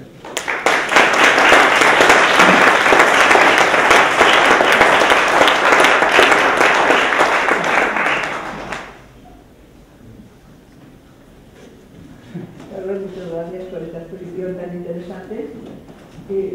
Yo quisiera hacer un poco mi incidencia en la politización de los Ateneos. ¿La cualificación? Politización. Politización. ¿Se puede justificar de alguna manera? Es decir, cuando en el país escaseaban las libertades, yo tengo entendido que políticos intelectuales o intelectuales políticos se escudaban en los Ateneos pues para hacer su oposición al régimen de turno, ¿no? Entonces, como has dicho, que más eran los miembros los que tenían una ideología determinada y no las instituciones, pienso que cuando se represalió a los ateneístas aquí en el año 36, se hizo porque eran ateneístas o individualmente porque tenían determinadas ideas antifascistas. Bueno, claro, se les represaría por ser por tener determinadas ideas. Pero no es decir, que el Ateneo no estaba politizado, aunque algunos miembros... Pero claro, hay que tener en cuenta, sobre todo eso, ¿no? También cierran el Ateneo, lo cual es muy significativo. Sí, pero... Es decir, es todo. Es decir, la represión es general. Bueno, evidentemente hay un sector, pues el 80% que no sufrieron represalias, ¿no? Pero claro, aquellos que estaban más significados, como también se suele decir en el lenguaje al uso, pues fueron aquellos que sufrieron las represalias. Pero también pienso que si los ateneos no estaban politizados como instituciones, porque Franco los cerró a todos. Bueno, es lo que he dicho, la tesis que he manejado aquí es lo que acabo de decir, ¿no? Es decir, el franquismo, sobre todo ese franquismo de primera hora, la cuestión de cómo es el franquismo durante los años 60, pero bueno, no vamos a entrar en eso. El franquismo de primera hora era claramente antiliberal. Es que es impensable que hubiera una institución liberal como esta en un régimen como aquel, francamente. Es una antítesis, antítesis clarísima. Bueno, el tema este del antiliberalismo de los fascismos es un asunto que nos puede llevar un poco más lejos. Básicamente sí que es un antiliberalismo político, ideológico, cultural, no tanto económico, lo que se suele decir de la actitud antiliberal de los fascismos. Pero bueno, en estos momentos estamos hablando de un régimen prácticamente desde sus inicios, inicialmente una cierta indefinición respecto al régimen, ¿no? De Franco. Pero bueno, estamos hablando de un régimen básicamente fascista y consiguientemente antiliberal y pues antagónico de todo lo que significaba el liberalismo y todo lo que significaba Goebbels y Mussolini lo dijeron en su momento, todo lo que significaba 1789. Todo lo que es el fascismo supone la idea de acabar con el legado de 1789, para que se vea que el fascismo tiene unas raíces muy profundas. Más allá de esta imagen que tenemos del fascismo como un fenómeno típico de entreguerras, las raíces son profundísimas y llegan ni más ni menos que a esa reacción frente a lo que significa 1789, la Ilustración, el parlamentarismo, las libertades de todo tipo, etcétera, etcétera. Entonces, bueno, en suma, si nos atenemos a los hechos, es lo que se conoce una reacción frente a la institución y luego frente a determinadas personas de las juntas. Claro, luego me imagino que es un poco difícil, ¿no? Analíticamente puede ser más fácil, pero viendo desde fuera puede ser más difícil establecer esa diferenciación entre la neutralidad de la institución y la neutralidad de los integrantes de las juntas.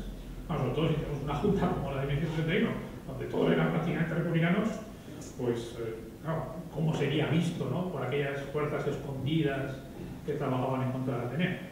Pero bueno, esa es la percepción que se puede tener desde fuera, desde determinados círculos. Pero analíticamente yo creo que la distinción es clara.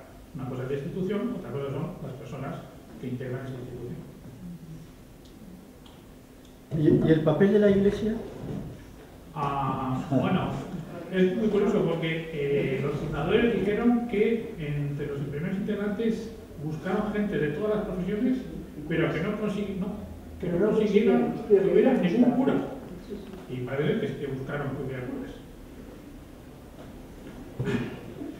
Luego, por otra parte, no estamos hablando aquí tanto de la Iglesia, sino de lo que serían las instituciones aledañas a la Iglesia, ¿no? Puedo insistir en que a partir del 23 se produce esa sustitución de las élites liberales por élites del catolicismo social.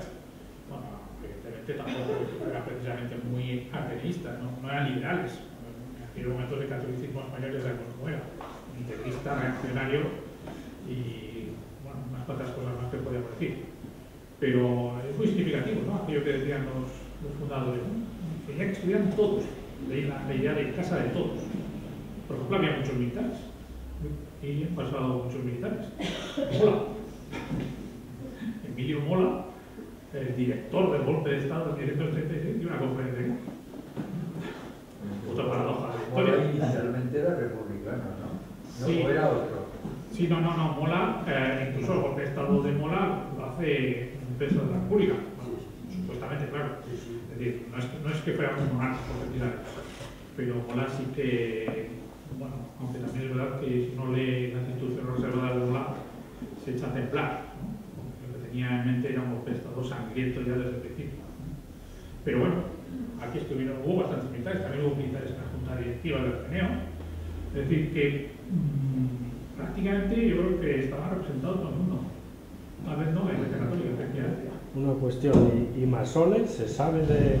Sí, masones, claro. Bastante. Muchos de estos eran masones. Entonces era bastante normal ser masón y ser republicano. Pues antes he hablado, tampoco soy especialista yo en el tema de la masonería, pero el alcalde de Logroño, que se termina vestiendo de cura para escaparse, que ha sido miembro también del Ateneo Riojano, era masón, ¿no? Entonces, bueno, es bastante habitual el peso específico de la masonería dentro de los años de la Segunda República. Presumiblemente aquí también, en Ateneo.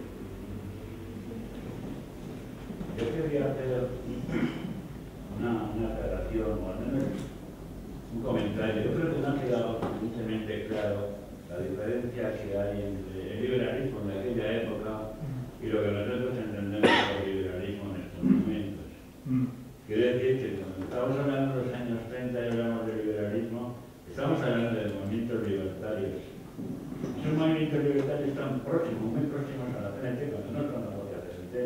De hecho, en el Valle de Ebro la CNT adquiere una importancia tremenda, Cataluña, Aragón, y el Valle de Ebro es la zona más importante de Cataluña en aquel momento. En donde la CNT realmente fue capaz de instantánea y tenía poder. Hay un hombre que en los riojanos lo tenemos olvidado, es injusto, que se llamaba Eduardo, que apellidaba Guerrero y Arlán. Un hombre que como escritor nada tiene que envidiar a Gonzalo de Ortega, pero me respeto. Como hombre político era de los más luminosos. Y como persona algo realmente grandioso. Fue represaliado y lo fusilaron en el cementerio de Montjuïc, concretamente, en Barcelona, en Zaragoza. La guerra que le estaban tirando en el hospital, le dijeron que hubiera y no le dio la gana hoy. Yo creo que sí que dio conferencias aquí en Logroño preguntando de Calero, pero yo no sé si lo dio ubicado por la Ateneo o no, porque tuvo una relación con su tierra bastante importante a través de la defensa de los anarquistas que tiraron la bomba en el círculo logroñés, a través de los problemas de regadío entre Trena y Nada, y bueno, el tema es este. Yo diría que el movimiento liberal es un movimiento que no solamente está realmente muy próximo, como decir, de movimiento libertario, contagiado de libertario. Es decir, ese liberalismo que nace a finales del siglo XIX y que empieza a poner en funcionamiento toda la España moderna, cuando se radicaliza y se va hacia la izquierda, encontramos con nuestro movimiento y lo encontramos con el año 36. Yo creo que eso no ha quedado aquí. Estamos hablando del movimiento liberal, pero estamos entendiendo el movimiento liberal como algo como de ir de primera comunión o algo por el estilo, bueno, de pegar un poco el día de la primera comunión, ¿no? Es decir, nada tiene que ver el movimiento liberal del 36 y demás, y mucho menos con la CUS. Bueno, yo creo que sí, son dos cosas distintas. Es decir, el movimiento libertario y el liberalismo son cosas distintas. Son cosas distintas, no estamos hablando de lo mismo. Antes he aclarado algo que yo creo que es importante para todos nosotros como ciudadanos. Este es un término que se utiliza muchísimas veces. En clase siempre suelo poner el ejemplo de Esperanza Aguirre, que siempre dice que es liberal, pero yo creo que mucha gente tiene confusión respecto a lo que es el liberalismo. Bien, entonces, liberalismo, lo primero, diferenciar sustantivo de adjetivo. Es decir, liberalismo de ser liberal. Son dos cosas distintas. Liberalismo es una ideología que incluso tiene una raíz más profunda, llega hasta el siglo XVII, en Inglaterra al menos. El liberalismo es una ideología. Ser liberal es una actitud. Lo dicen ellos muy bien, yo creo que lo dicen clarísimamente. Eran plenamente conscientes de lo que significaba ser liberal como adjetivo, no como sustantivo. Como sustantivo, rapidísimamente, porque tampoco vamos a extendernos mucho. Y ya lo he dicho también al principio, el liberalismo es una de las ideologías que está evolucionando en estos momentos, pero que no ha terminado de definirse lo que va a ser ese segundo liberalismo, ese liberalismo social de la época de John Maynard Keynes o de Beveridge, es decir, los creadores de la economía mixta o del estado del bienestar. Estamos hablando de esa transición. Y claro, yo creo que ese es uno de los problemas de esta época. Estas ideologías, sobre todo las ideologías más antiguas, por así decirlo, las previas a la época de entreguerras, pues no están todavía perfectamente definidas en los años 20 y 30. Hablamos del liberalismo, del conservadurismo, del socialismo. Entonces, creo que este es uno de los dramas de lo que sucede también en los 20 y 30, más luego, claro, la aparición de dos ideologías nuevas que encima pretendían crear un hombre nuevo, como es el comunismo y el fascismo. Entonces, claro, la pugna frente a estas ideologías es una pugna radical en el sentido etimológico de la expresión. Pero vuelvo a insistir, una cosa es el libertarismo, otra es el anarquismo, desde el punto de vista, otra cosa es el liberalismo. Y dentro del liberalismo es la diferenciación que es importante entre el liberalismo como adjetivo y el liberalismo como sustantivo. Y luego las diferentes corrientes que hay dentro del liberalismo. Porque ahora cuando muchos dicen que son liberales, bueno, en realidad están diciendo que son neoliberales. Es la corriente ahora hegemónica. La quiebra del segundo liberalismo a partir de la primera crisis del petróleo o de las crisis de finales de los 60, lo que emerge es el neoliberalismo. Y de ahí vuelvo a Esperanza Aguirre cuando ella decía que era liberal. Bueno, no, en realidad es neoliberal. Y no son cosas idénticas, ni muchísimo menos. Luego que haya conexiones entre, bueno, autores que podríamos llamar liberales y que hayan sido influidos por el pensamiento libertario, podría ocurrir, pero como ideologías son claramente distintas. Yo insisto, creo que los ateístas lo tenían muy claro. Podríamos decir que sorprendentemente claro, porque la cita que he leído es absolutamente evidente, ¿no? Que es lo que ellos entendían por ser liberales y por una institución que es liberal, en el sentido más noble, menos partidista de la expresión. Esa es mi visión de la cosa. Dos manos queridas, sí.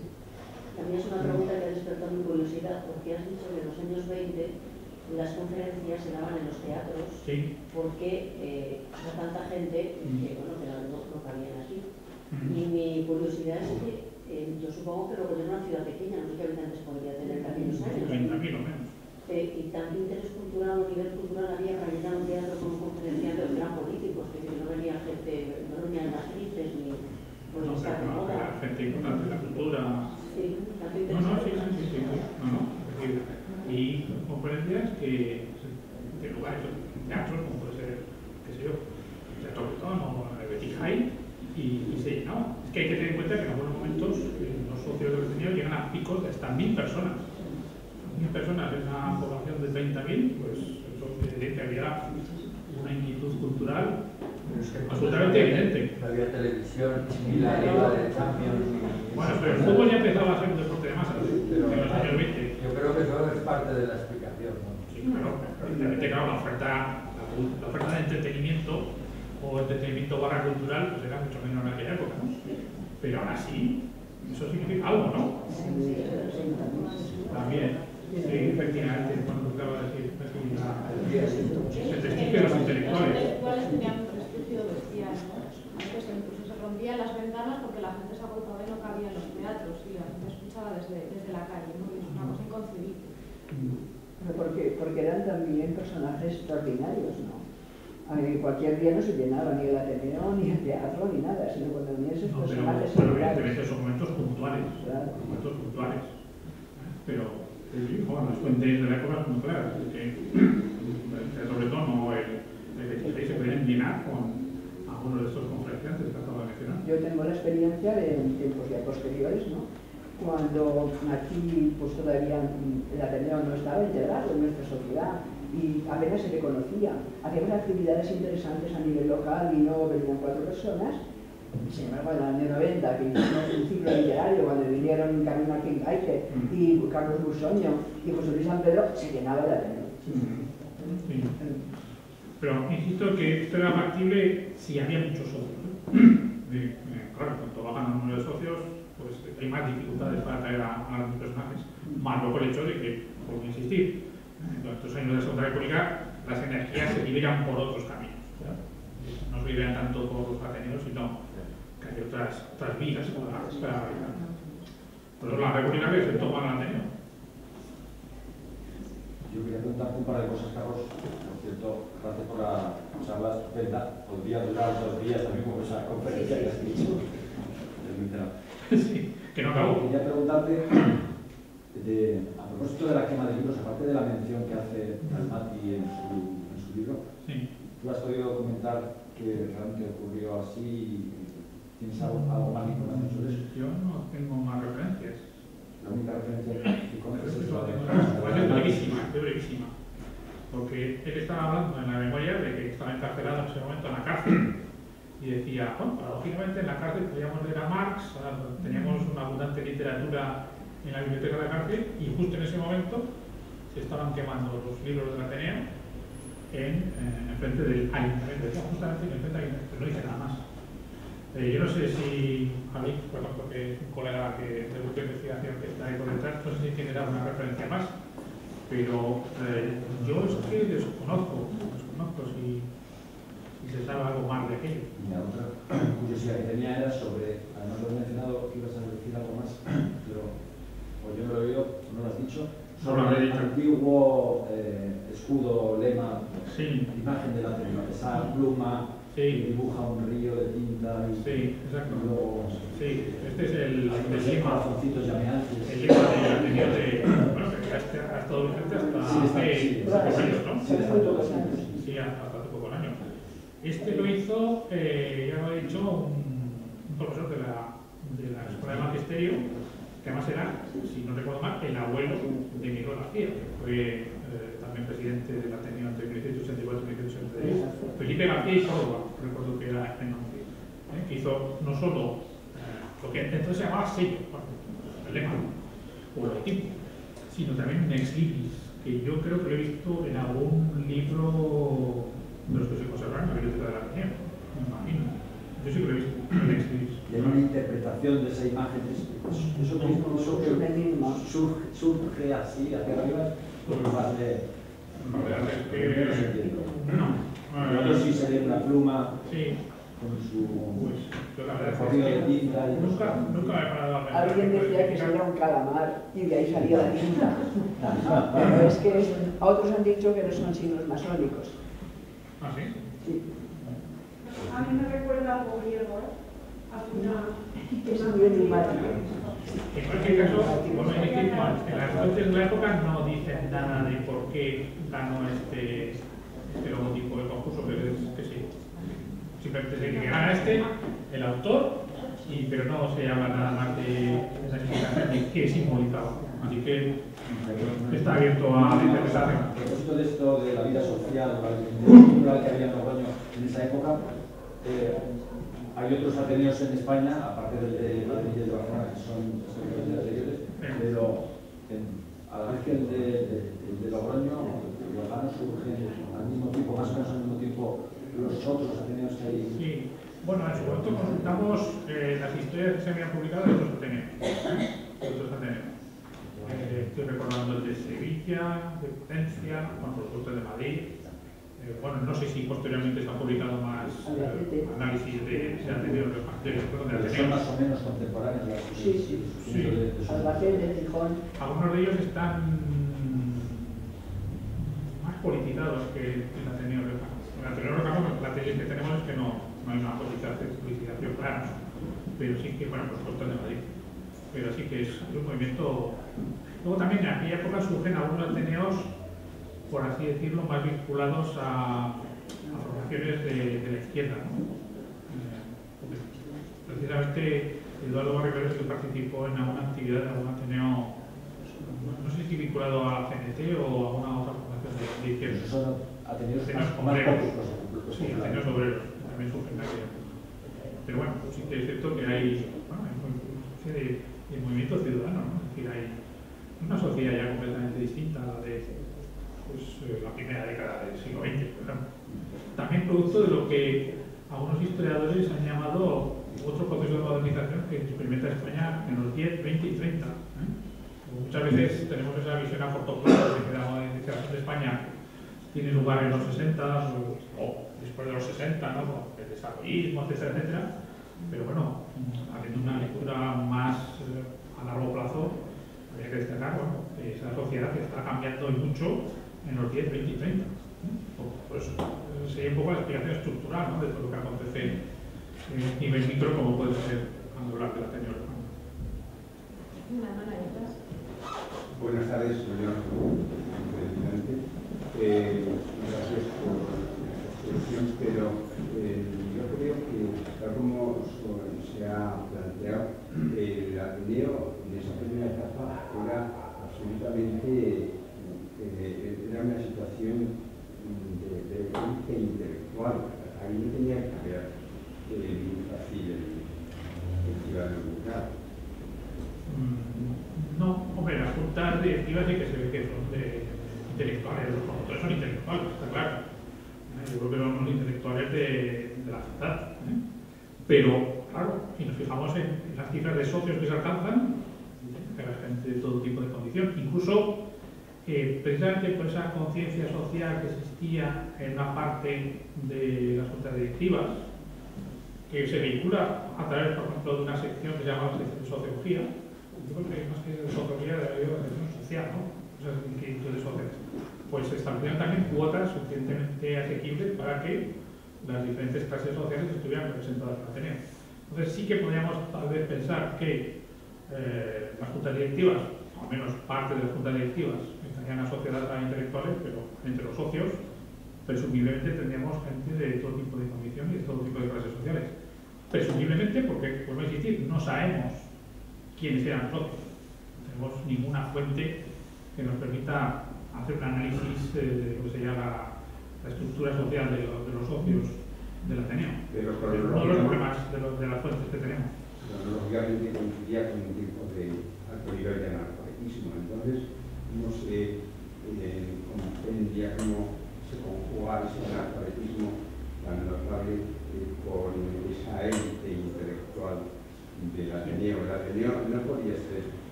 Bueno, presumiblemente podemos hacer esa interpretación, pero si nos atenemos a los hechos, no es así. Claro, 1000 socios, me parece una cifra elevadísima para una ciudad de 30.000 personas. ¿Sabemos, tienes conocimiento del tipo de actividades que se hacían en las primeras épocas de la Ateneo? Por los destinatarios de las actividades. Igual hay... Sí, bueno, pues como digo, había todo tipo de actividades. Ellos trataban de que todas las inquietudes culturales tuvieran cobijo en esta casa de todos los que la Ateneo. Yo creo que había actividades para todo tipo de inquietudes. Clases de alfabetización, por ejemplo, de lectura o... De alfabetización, bueno, estoy hablando de memoria, no recuerdo. Pero bueno, yo creo que no es incompatible que hubiera niveles altos de analfabetismo con lo que hubiera también, ¿no? Sectores de clases medias o clases altas podrían estar representados aquí perfectamente. Yo no lo veo absolutamente incompatible. ¿Y la narrativa? Sí. ¿No se recogen las actas porque Primo de Rivera No. ¿Se está cerrando en otras ciudades de España? No, pero no lo recogen. No, pero se cerró en de Madrid. Porque de Madrid era una cosa completamente distinta. Era un Ateneo de los más sofisticados que cerraron. No. Me ha dicho que cuando tiene lugar el golpe de Estado de Primo de Rivera, en las actas, como si esto le diera igual. Cae Primo de Rivera, pues bien, aquí no pasa nada. Entonces, no. Pero bueno, yo creo que fue por, ya también he mencionado, por ese tacticismo en el que supieron moverse los fundadores y los primer presidente clarísimamente, ¿no? Es decir, hay mucho cuidado a la hora de pronunciarse públicamente, a la hora de invitar a unos y a otros. Si invitas a un republicano o un liberal, pues luego invitas también a uno de representantes de la dictadura. En eso, si había un acto oficial asociado a la Ateneo, pues por supuesto se invitaba al gobernador civil, al alcalde de Logroño, estamos hablando de la dictadura, ¿no? Ese tipo de cosas yo creo que las cuidaron muy mucho en los años de la dictadura, pues también por interés, claro. Imagino que pensaría que nos vaya a ocurrir como en la Ateneo de Madrid. Pero luego ya, en cambio, parece que tienen menos cautelas. Comenta lo que ha dicho tu compañero. 1000 socios, dices que hay 1000 socios. Bueno, en algunos momentos, los momentos cumplen.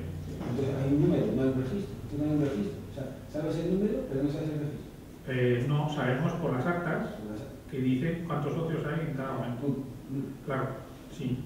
Ni tipos de cuantía, ni ingresos, ni nada. No, pero no tenemos más. Solo las referencias puntuales. Pues en tal fecha hay tantos socios, incluso para en algunos momentos. No se tiene una constante, no se guarda en esos documentos, algo tan... Bueno, pues aquí describieron casi todo. Porque el 36, o lo que más no se lo llevaron. Entonces, claro, y menos mal que tenemos las actas de los primeros años, que si no, todavía sería mucho peor la situación. Para los años en los cuales tenemos más precisión en cuanto a número de socios, lo que hicimos en el libro fue establecer medias anuales. Bueno, esas medidas son muy precisas. En líneas generales, hasta el 30 podemos saber con bastante precisión el número de socios. A partir del 30 ya es dificilísimo. En todo caso, si en algún artículo de la prensa decían, pues en este momento la Ateneo tiene, qué sé yo, 500 socios. Vale, vamos a fiarnos porque es lo único que tenemos. Y luego, en algunos años, eran solo estimaciones lo que hacíamos, porque no teníamos ninguna referencia. Lo que se hacía era, a través de actos públicos, decir, bueno, a ver, tal acto público han ido, qué sé yo, 400. Bueno, pues presumiblemente en ese momento había 400 socios. Pero así es la situación a la hora de evaluar el número de socios. También lo mismo pasaba con el presupuesto, ¿no? El presupuesto, muchas veces un presupuesto estimado. Bueno, yo creo que no estará muy lejos de la verdad, pero ese es el problema que tenemos los historiadores con las fuentes. No nos podemos inventar la historia. Entonces, no somos novelistas. Tenemos 3 más, ¿verdad? Yo te quería hacer una pregunta sobre tus últimas palabras, no precisamente sobre el Ateneo. Claro, tú has contado la historia del Ateneo y lo has situado dentro de la dictadura, su compatibilidad con la dictadura, su incompatibilidad con la dictadura. Entonces has dedicado unas palabras a la situación actual que tenemos en España. Sí. Entonces, ¿podrías dar algunas pinceladas ecuánimes en comparación con estos regímenes o estos periodos que se han vivido en España de la situación actual? Algunas palabras ecuánimes fuera de esta idea de que esto es una porquería que hay que... Bueno, yo creo que sí, bastante claro, ¿no? Todo, me explico, ¿no? A lo que Sí, bueno, ya lo he dicho. Sí. ¿Cuántos años llevamos de sistema democrático? 42, ¿no? Sí. Bueno, si consideramos como punto inicial la muerte de Franco, el hecho biológico, como se decía antes. Bueno, es que nunca hemos tenido en la historia contemporánea de España 42 años de democracia. Tenemos 5. La Segunda República, porque además no pueden ser consideradas. Hay algunos autores, amantes del liberalismo en un sentido más estrecho, que consideran el régimen de la Restauración como un sistema democrático. Para nada. Para nada. Un sistema liberal, lo cual está muy bien. En su estructura evolucionada hacia un sistema democrático. Una semidemocracia, pero no era un sistema democrático. Entonces solo hemos tenido 2 periodos democráticos en la historia contemporánea de España. Eso es toda la historia. Pero bueno, a mí me gusta luego hablar de la contemporánea porque si hablamos de toda la historia nos podemos equivocar. 5 años de la República y 42 ahora del sistema. Entonces, bueno, yo creo que eso hay que valorarlo en su justa medida.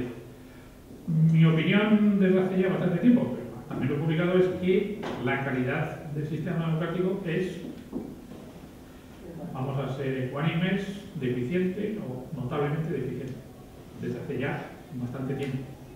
Y que, como sociedad o como demócratas o como sistema democrático, deberíamos profundizar en la calidad del sistema democrático. Yo creo que eso es algo bastante objetivo. Pero lo que no creo que sea correcto es tirar al bebé con todo el agua de la bañera, ¿no?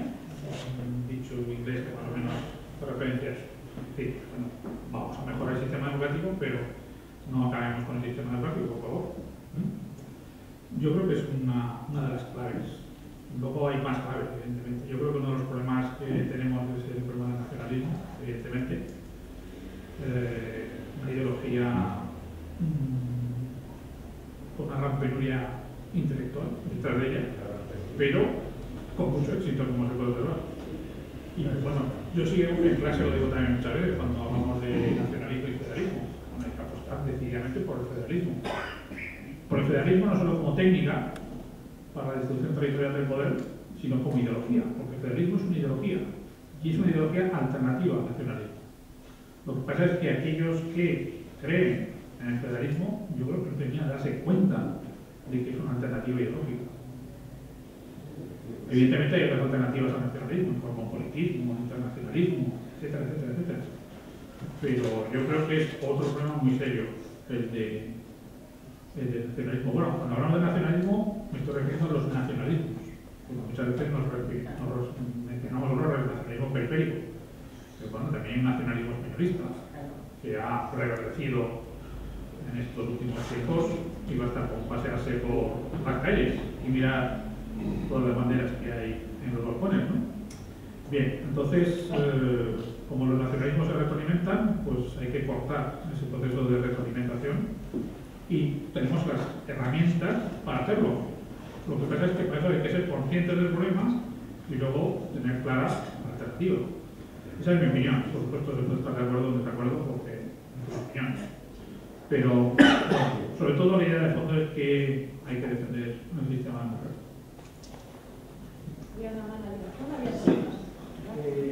contestar al señor que hablaba de que claro, que la teoría en aquellos años eran simplicistas.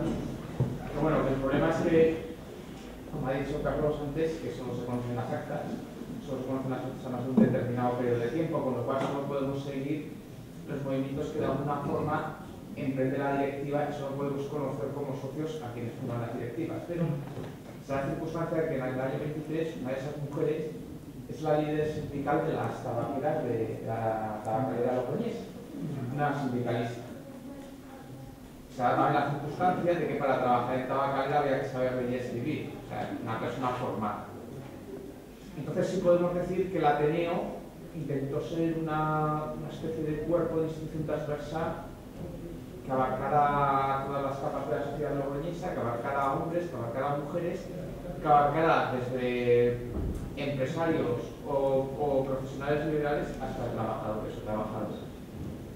Pero ¿qué es lo que pasó? Pues que, claro, al querer ser una institución tan plural, por ejemplo, en el caso de Luis Amarín, que se conozco yo, pues tan plural que era, por ejemplo, no se embarcaba en iniciativas que podían ser más pacifistas, como podía ser el caso de financiar un monumento a Pablo Iglesias, y entonces pues hubo sectores que se fueron desvinculándose de la Ateneo. Luego, una vez pasado la época de la dictadura, con la llegada de la democracia republicana y la legalización de organizaciones que anteriormente estaban fuera de la ley, lo que pasó fue que pues, hubo gente que dijo, es que a mí realmente mi sentir no lo representa un organismo que igual de liberal, digamos, que no se moja en ciertas cosas que a mí me gustaría que se mojase, y por eso paso a militar en cierta organización y ahí colaboro en actividades culturales de esta organización. Por eso vemos que hay organizaciones republicanas que cuentan con sus ateneos, tanto en Logroño como en pueblos, o los sindicatos también empiezan a emprender actividades culturales. Sí, me parece una buena postilla porque completa un poco la visión de lo que hizo el Ateneo y de las dificultades que tuvo el Ateneo, ¿no? para seguir creciendo, ¿no? Aparte de que la ley se ha trabajado, es una monografía, ¿no? Sobre esta mujer y entonces, bueno, me remito a lo que es el artículo, ¿no? Que está publicado en Francia, ¿no? Sí, cuando se incauta esta sede se sabe quién custodia la biblioteca, porque esa biblioteca era importante, sigue siendo muy importante, pero en aquel tiempo si se quemaban libros, se incauta, se roba la sede. Sí, bueno, eso no lo estudiamos en su momento. Es decir, lo que pasa entre el 36 y el 77, eso no lo estudiamos. Muchos libros se los llevaron los socios y los estuvieron custodiando en sus casas. Y luego los estuvieron. Ya. Y luego también creo que hubo libros que terminaron en otras manos, ¿no? En otras instituciones, ¿no? Sí, sí. Que se repartieron por ahí. Sí, hasta igual que los militares. Sí. Y luego salían a la calle, después de la guerra, pues viejecitas con sus cestitas para vender 4 cosas, porque era una época muy precaria económicamente, y hubo gente que compró a esas señoras que vendían en las esquinas 4 cositas que habían encontrado en algún sitio, y gente que trajo aquí a la Ateneo libros de la Ateneo porque todos tenían el sello. Sí, claro, sí, efectivamente. También en ese caso lo contaba muy bien Florencia Blanco. Ah, ya. Bueno, pero es un tema que dejamos al margen porque hubiera sido muy complicado seguir la pista lo que sucede desde el 36 hasta el 77. Eso sería lo que era la investigación. Pero posiblemente lo cuente mañana a Sergio, porque creo que uno de los motivos de la refundación es cuando la gente se empieza, en el 77 es cuando se empiezan a preguntar dónde están esos libros y a reclamar que primero habla en el periódico de la que se habla, que propone que vayan al Instituto de Estudio Riojano, pero de ahí esa inquietud por recuperar los libros surge también un poco, así como de dotar a Logroño nuevamente de un centro cultural en aquel tipo.